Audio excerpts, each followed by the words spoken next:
Hi, Terry Michael. Remember me, the Bible lady? Last week we talked about Andrew and what's in a name. And he was Jesus's first called disciple. He had a brother, and we talked about that. He had a brother called Simon, very well known, Simon Peter. And we know a lot more about him in the Bible. I don't know which was older. I think Simon was, and probably if I researched it, I would find that out, but oh well, you can research it. I think he was older though, because he's named first when they talk about the disciples. He said Simon and Andrew, whereas Andrew was actually the first called. So a little bit more about Andrew before I go on. Scottish tradition believes that Andrew preached to their ancestors. Yes, you heard it. Scottish. So the story of his martyrdom says that he was first stoned, then crucified at Patras in Achaia, western Greece, on an X-shaped cross, commonly known as St. Andrew's Cross, and legend holds it that he hung there for 2 days, continuing to preach the gospel until he died. Today, the St. Andrew's Cross is a unique emblem of the Scottish people. Wow. It seems strange, doesn't it? A Jewish apostle in Scotland, but that's what happened. Yes. So, back to Simon. This incident occurred after several things. Jesus had turned the water to wine in Cana. The disciples went to Capernaum with him. They set up his headquarters. They went to Jerusalem for the first time. While there, Nicodemus came to Jesus. I mean, there was so much that happened. We've talked about Jesus's disciples contending with John the Baptist because they were baptizing, and they questioned Jesus. Should he baptize? Should we baptize? On and on. Then Jesus went back to Galilee where he was rejected. He went to Jerusalem again. Well, and the list is long. There were so many things that Simon saw. He witnessed the feeding of the 5,000. He witnessed the feeding of the 4,000.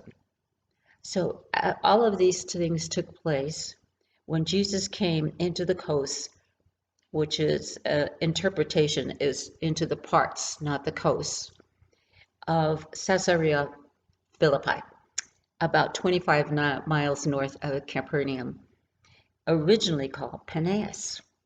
It was an ancient Roman city located at the southwestern base of Mount Hermon. We were there. We were there in February. Amazing. It was adjacent to a spring, grotto, and related shrines, get this, dedicated to the Greek god Pan. Herod the Great rebuilt it and also built a temple dedicated to Caesar. Then Philip, the tetrarch of Iturea, and you'll see that in Luke 3:1, he enlarged it and named it Caesarea in honor of Tiberius Caesar, adding Philippi after himself to distinguish it from Caesarea on the seacoast. Here's a photo of the mask of the god Pan. Ooh, it's really ugly.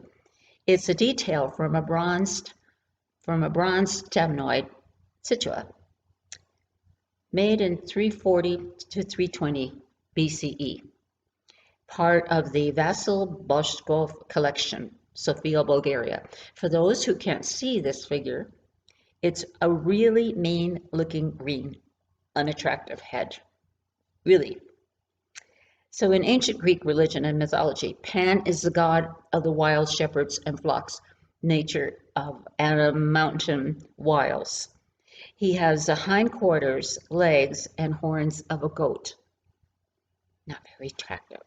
In the same manner as a faun or setter, which, with his homeland in rustic Arcadia, he is also recognized as the god of fields, groves, wooded glens, and often affiliated with sex, and not in a good way. So take a look at where Jesus is with his disciples when he asks this question. He's there where the god of Pan was idolized. He's there when he says, "Who do you say I am?" The place where the grotto existed. And there's an Old Testament connection. There is. The ancient name of this place was called Dan, or Laish. The city Dan marked the northern border of Israel. It was originally called Laish.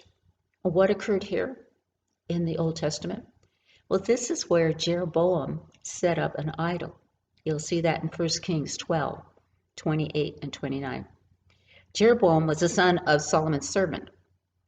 10 tribes, I'll give you a little background. 10 tribes were given to him because God said about Israel that they have forsaken me and worshipped Ashtoreth, the goddess of Sidonians, Chemosh, the god of Moabites, and Molech, the god of the Ammonites, and have not walked in obedience to me, nor done what is right in my eyes, nor kept my decrees and laws as David, Solomon's father, did. That's 1 Kings 11:33. Remember the first commandment? Well, if you don't, you better look it up. Yeah. But Jeroboam, as first king of Israel, which is the 10 tribes, was afraid. He was afraid. If these people go to other sacrifices at the temple of the Lord in Jerusalem, they will again give their allegiance to the Lord, Rehoboam, king of Judah. And so they will kill me and return to King Rehoboam. So because of that fear, Jeroboam made 2 golden calves. One was bad enough when Aaron made it after leaving Egypt. He set up one in Bethel, and guess what? The other one in Dan. 1 Kings 12, 28, 29, as I mentioned. These idols became a sin to all Israel. So this is the historical place where Jesus was standing when he asked his disciples, "Who do you say I am?" Where every idol had been idolized. Jesus' request took place there in the den of idolatry. Simon Peter answers the question. Simon, the brother of Andrew, he says, the way we all should. You are the Christ, the Son of the living God. Matthew 16:16. So who do you say? What would you say if Jesus asked you, who do you say I am? Well, if you haven't made the declaration yet, it's not hard.